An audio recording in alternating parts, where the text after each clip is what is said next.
mga boards, paano maglagay ng rubber dito sa spear gun. So katulad nito mga boards. So mas mabilis na paraan ito sa paglalagay ng tali dito sa rubber ng spear gun mga boards. So katulad nito mga boards. Oh. Yan. Yan. Katulad yan mga boards. So sundan nyo lang po ang video ito mga boards. Ayan mga boards, yung gamit ko na rubber dito ay number 12 mm mga boards.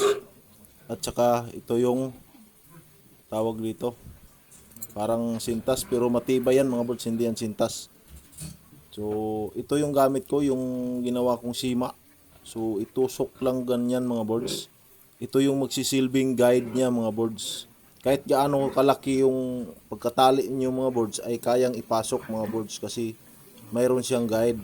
At saka alalayan nyo lang ng tulak ng screwdriver mga boards. Ayan. So itulak nyo lang. Kahit hindi nyo nabasain yan mga boards ay papasok at papasok yan. Ayan.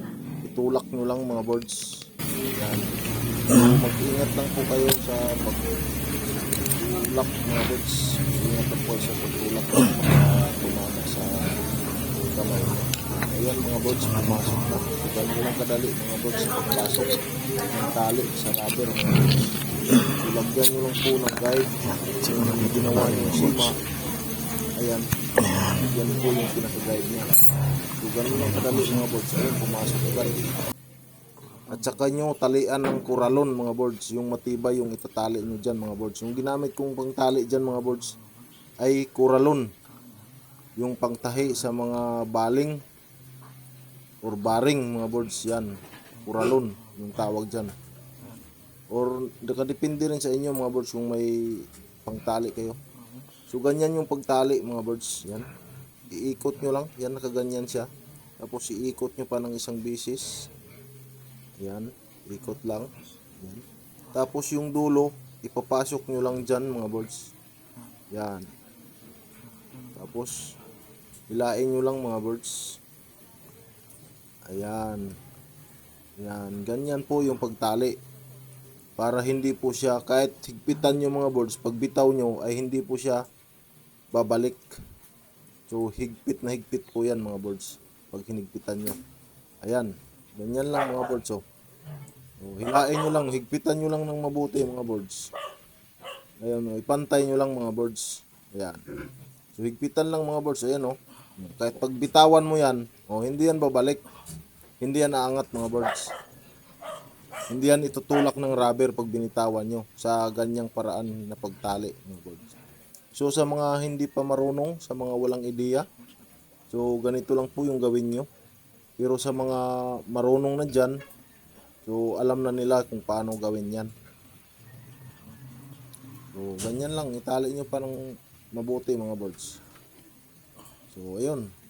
So ayun na mga boards. Tapos na. So yun lang. Tapos putulin lang natin yung sobra mga boards. Yung sobra, putulin lang natin yan. At ganun rin sa kabila mga boards. Ganun rin yung gawin nyo sa kabila. So hindi ko na pa pala ipapakita kung paano magtali sa kabila kasi ganun rin naman yung proseso. So sundan nyo lang po yung prosesong unang proseso mga boards. So ganun lang din sa kabila. So kung mahirapan kayo ipasok, maliit yung butas. So ganyan lang mga boards. Iuna nyo muna yung tali at saka nyo hilain. Ayan, ganon. So ganun rin sa kabila mga boards. So ganun rin ang proseso sa kabila sa pagtali ng rubber. Sa mga daling paraan sa pagtali ng rubber mga boards. So ganun lang mga boards. Ayan. Ganyan lang. So yun. So pinorward ko na dito mga boards. Kinat ko na. Kasi ganun din naman yung proseso. So i-testing natin to mga boards. Yan. Ito mga boards. No? So try natin.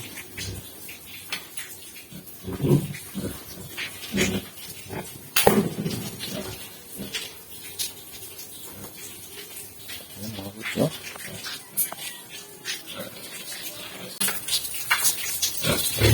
Kung